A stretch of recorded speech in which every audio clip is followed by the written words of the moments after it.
How has the relationship between you guys changed after starting All American Whiskey? Well, I only weighed 132 pounds when we started, and the stress and the creative differences and frankly the fist fights. Oh yeah. Have caused Who me to usually eat a lot of wins? pizza. Who usually wins? We it's a hug out.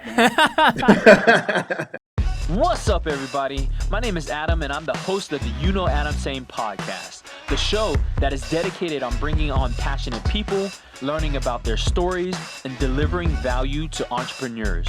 So if that's what you're interested in, go ahead and follow, like, and subscribe. You know what I'm saying? How's it going, guys? Welcome back to another episode of the UKnowAdamTsang podcast, where you get to know a little bit more about people, passions, and all things business. Today, sitting very far across the way in Chicago, I have Scott as well as Bull of All American Whiskey. Welcome to the show. I'm Scott. He's Bull. Hey, nice to have us. Thank you. Good to meet you. Absolutely. It's a pleasure. It's a pleasure having you guys on the show. And the format is a little bit different today. I need to introduce Jim. Jim is my business partner in Whiskey Grail. And today we're going to be talking to you guys a little bit about kind of your experience in the entrepreneur realm and the things that you guys have been doing. Okay, cool. So just to start it off, if you don't mind introducing, kind of like tell us kind of what it is that you guys do. We have a website called All American Whiskey, and what we decided, the editorial strategy for that was to, instead of do reviews of whiskey and barrel reports and stuff, which we feel that there are an awful lot of those out there, we concentrate almost entirely on the people that make whiskey. So we do a lot of interviews with distillers, and we do a lot of interviews. We focus on the people that make, move, and mix whiskey. So it's bartenders, people like you that are in the adjacent industries, and the people that actually make it. Because, look, the craft distilling in America is full of some pretty interesting characters. There's a lot of great stories to tell out there, and those are the stories we want to tell. Yeah. That's awesome. That's awesome. How long has the publication been around? We started about last summer, and it's funny how the whole thing started. Bull and I were sitting at my favorite neighborhood dive bar. Right there. Right over there. Okay. I can see it from my window.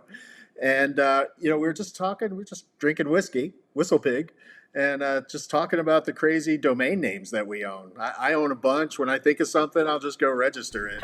There's some craziness there, and Bull's got some crazy ones Give me a couple of them. What's the craziest one you got? Okay,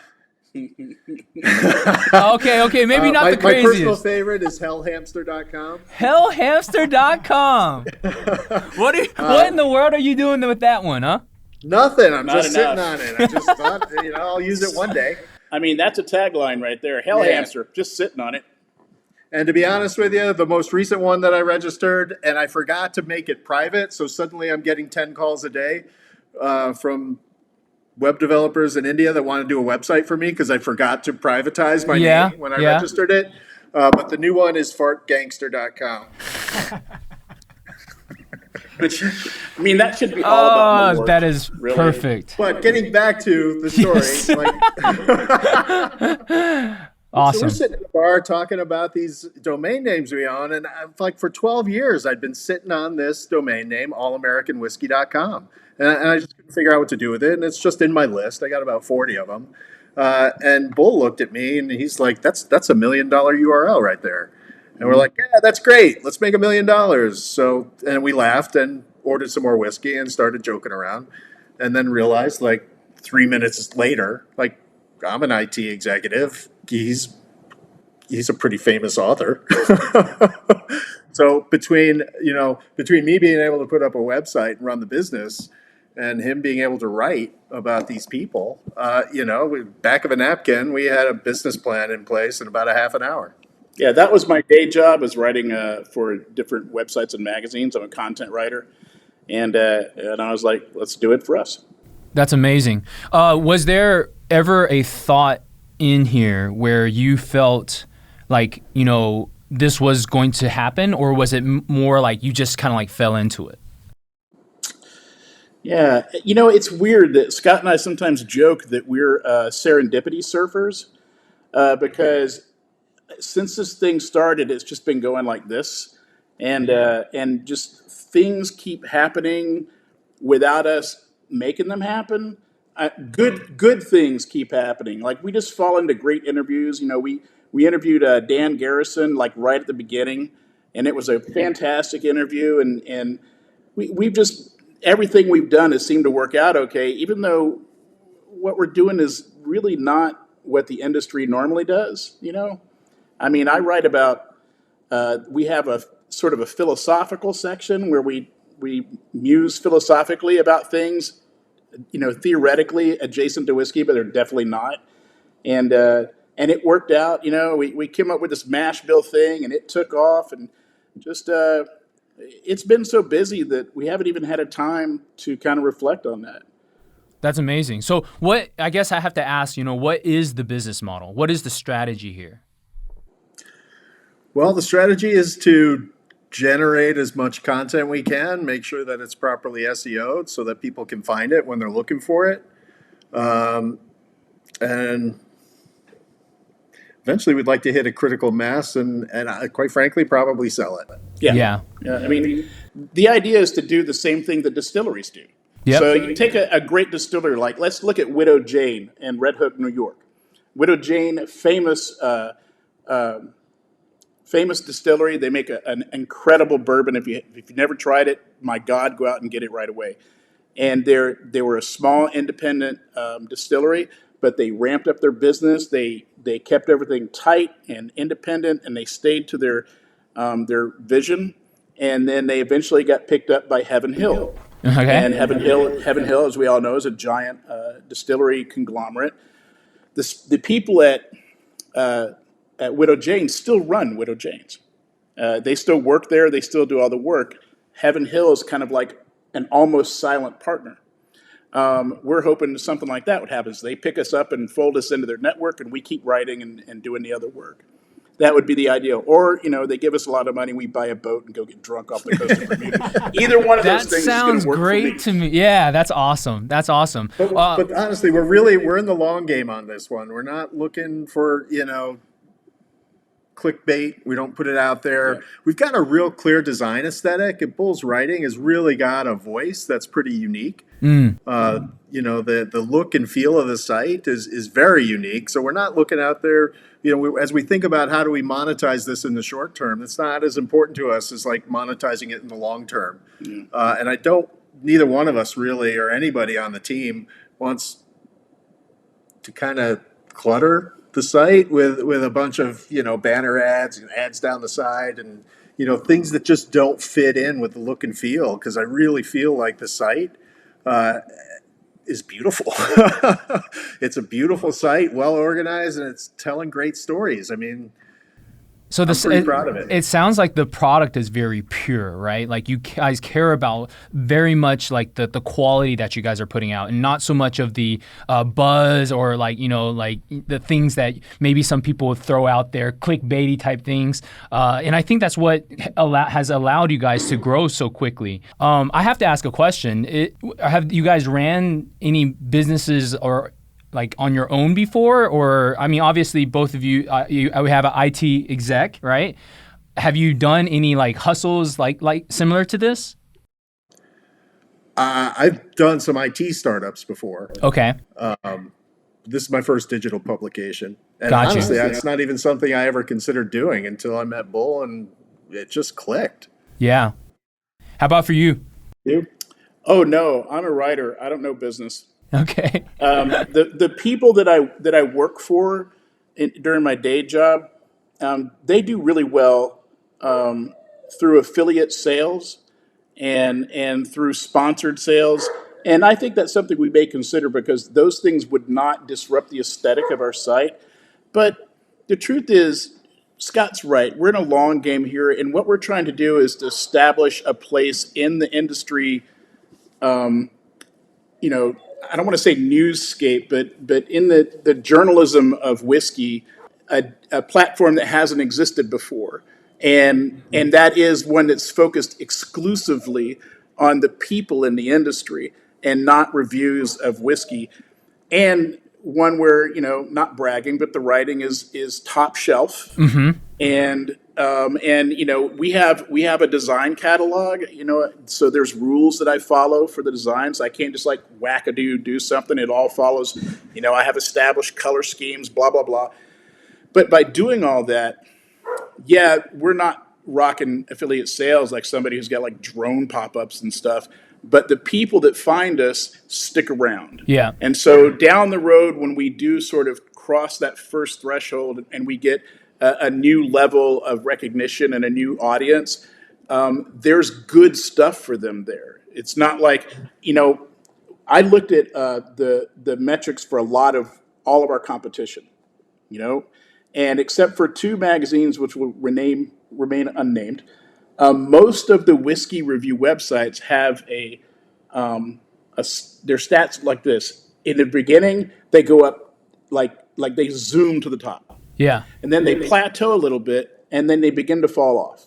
And I think the reason for that is because the popularity happens. Yep. The SEO happens. People are like, cool, but there's no meat to it for people to come back to. What we're doing is making sure that meat's all there. So what we hope is when we hit that plateau, that we never go away. I love that. Offering a product that is consistent and, enjoyable, and people will always come back for more. What has been the biggest challenge in doing this publication for you guys? Staying sober. It is about whiskey, after all. I love it. So I love it. Doing interviews when the dog is barking in the basement, that's fun. That's fun. Yeah. I don't know. I think that for me, unfortunately, it's finding enough time to fulfill my editorial strategy. That is a little bit difficult for me because I have clients, that's stuff that I have to take care of, and also I have a lot of investment in the video games that I play, so that really gets in the way of things. But I don't know. What about you? The biggest challenges on our end have been technical, to tell you the truth, and that's what I do. A lot of SEO isn't just about content and keywords. It's about page load times and image optimization, and making sure that it looks as good on a mobile phone as it does on a computer screen, and handling the back end tech stuff. Yeah, that makes sense. And you have to write. You have to write for a mobile phone too. A lot of people don't understand that. It's not just about the design. It's about how you. It's the architecture of a story. 90% of our readers are on mobile phones, and then the other 10% is a mix of computers and tablets. So most everything is mobile, and people reading on mobile devices have a completely different experience as a reader. So you have to bear that in mind when you're writing. So your architecture has to be slightly different. That's fascinating to me, actually. I'm very much in like the social media realm, right? That's kind of like at the core, and I do a lot of content. I do video, and so when we look back at publications, usually publications scare me a little bit because it's for a lack of a better term, maybe like a little bit distinguished or a little bit older technology, if you will. But it's fascinating that you have these two kind of like really unique ways to kind of like write for the mobile type of user, right? So are you saying that when you're pulling up a web page on a browser that it looks different than when you're pulling it up on a phone? Well, in terms of design, we have a responsive website, so it's going to look different when you're looking at it on the phone. But in terms of the readability of a story, all the stories are the same. They don't change. Got you. But I write for a mobile audience, so I tend to load the more important information at the top. It's definitely a lot more in the vein of old newspaper writing, where you load everything at the front because people probably aren't going to make it to the end. Well, mobile users they're mobile for a reason, And you think of a guy who's looking at your magazine, he's in the aisle in Benny's, and he's like... Benny's is a large liquor distributor, kind of chain of liquor stores in the Midwest. Got it. Very nice. He's in the bourbon aisle, and he's like, "Oh man, I want to have a really good. What's a good sipping bourbon?" Now I don't review bourbons, but I do articles like the best sipping bourbon, right? Understood. Well, as much information, the best ones are right at the top because he doesn't want to scroll 40 inches down into that story to find out that the best sipping bourbon is Maverick. So you put it right up at the top as almost as a service to that reader. Love it. So it's kind of like that. Love it. Another thing along these lines, and when you were talking mobile, tablet, PC, like the demographics are completely different, right? You've got the younger readers are skewing. I say younger, like 20s into mid 30s, tend to be mobile users, right? That's where they're reading, that's where they're consuming their information. So you got to meet them there. And older folks like me are typically, still on my laptop. I have my granddaughters read it to me. Get off my lawn, you kids. That's awesome. Let me kind of change the direction in terms of, because my channel is really meant for entrepreneurs, right?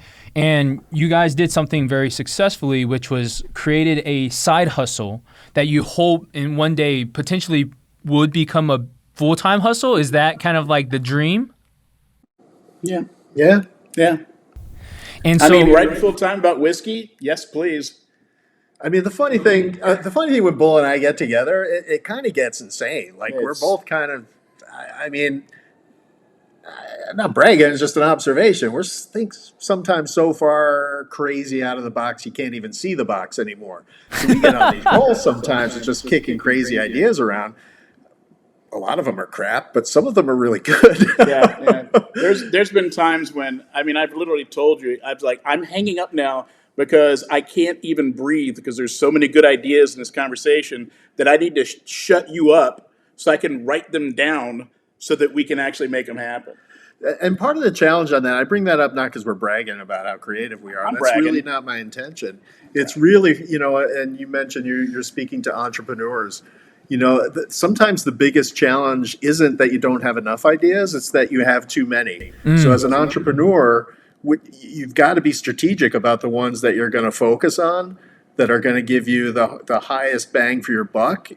You have to be very careful about where you're spending your time and where you're spending your money, so that the best ideas that are going to provide, that you're going to create the most value out of, are the ones that are going to grow your company and lead to the next big idea that's going to create more value.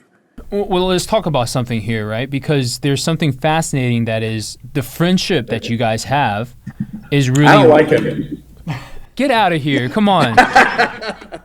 I can tell the chemistry between the two of you. Okay, I see this all the time, but I honestly think that some people say, hey, do not go into business with your friends, right? Yeah. How has that worked out for you guys? Where, I see that you guys are working together. What makes that work? I'll go first on that one. I think it's us recognizing, cheers.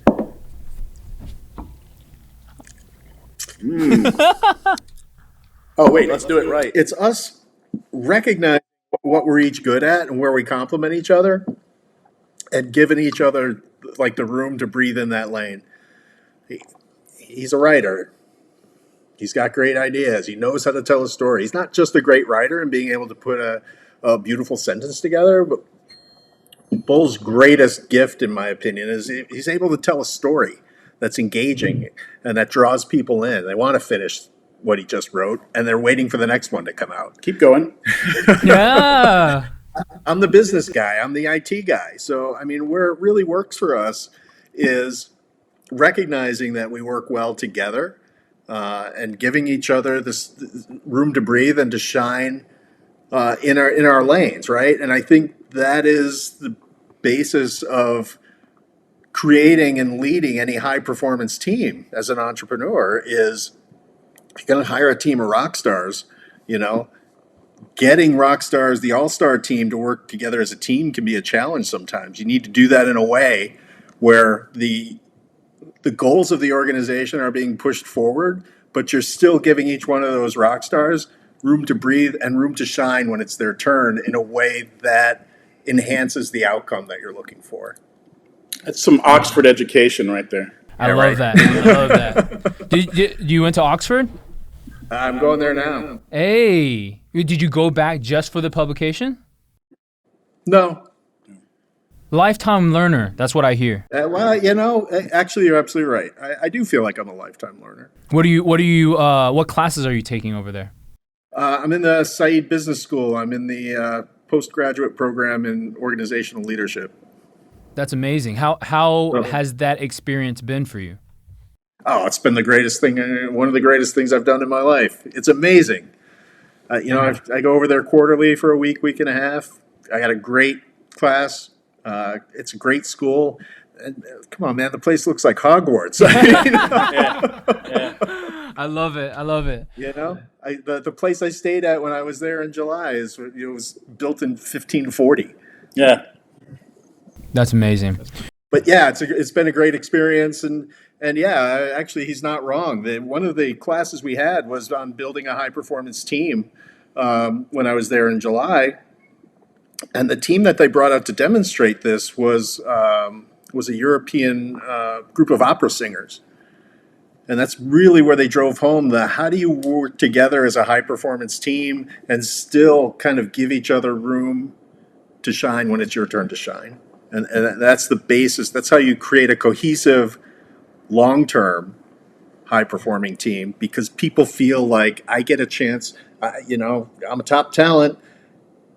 I want to be able to shine. I want to work with top talent, and not step over each other and not compete with each other, whether it's intentional or not. Do you find, I guess, in the industry that you're in, it's a little bit different. But have you found any challenges in finding talent, or identifying people that want to work hard, or has the team been relatively small so you guys don't have to worry about that? So our team is just me and Scott up until very recently, and one of the things that we decided, we realized we're eventually going to have to hire writers, besides me, but unlike other publications, we didn't. We right at the beginning said we're not going to hire anybody, we're not going to have anyone write for us without paying them. And so we recently were able to do that, and I needed to I created a new editorial section called Death by Dive Bar.